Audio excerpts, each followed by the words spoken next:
Hello, કેમ છો સગલા? આ જો આ વાલકેશ્વરનો વ્યૂ ને આ જો કેટલો મસ્ત વ્યૂ છે, એનો વ્યૂ ને એનું સિનેરી ને કેટલું મજા આવે છે આ વાલકેશ્વરની પ્રોપર્ટીમાં. અને આ બી ઠંડીનો ટાઈમ છે, તો જો તમે ખાલી વ્યૂ જો તમે આ વાલકેશ્વરનો શું વ્યૂ લાગે છે, આમ મજા આવી જાય. આમ તમે અહીંયા રિલેક્સ થઈને બેઠી શકો તો તમારે મજા આવે કે શું વ્યૂ છે આજે એક્ઝેક્ટલી આમ મસ્ત લાગે છે આમ જોઈને બી.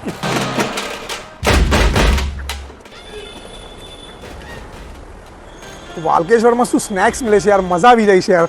આમ અહીંયા ખાવાનું અને મસ્ત એટમોસ્ફિયરનું મજા લેવાનું.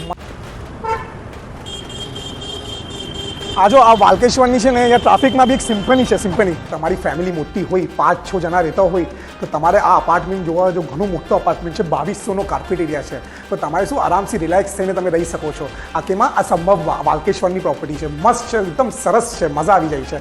અને આ જે વ્યૂ છે, તમે જો આ વ્યૂ જો શું વ્યૂ છે આખું તમારી કસી પેલું મરીન લાઇન્સ ને આખું જો દેખાય છે. આખું જો આપણે કહે છે ને પેલું ક્વીન ઓફ નેકલેસ, લાઈક આખું દેખાય છે. જો યાર આખું બરાબર ઓલું ક્વીન ઓફ નેકલેસ દેખાય છે. અને એટલો સરસ પ્રોજેક્ટ છે ને કે તમારે મજા આવશે. તમે 5 જણા છો, 5 થી 6 જણા, તો એક જણને એક બેડરૂમ મળશે અને આરામથી રહી શકો છો. અને એક બેનિફિટ શું છે કે જૈન મંદિર બી આ વોકિંગ ડિસ્ટન્સ જ છે જૈન મંદિર.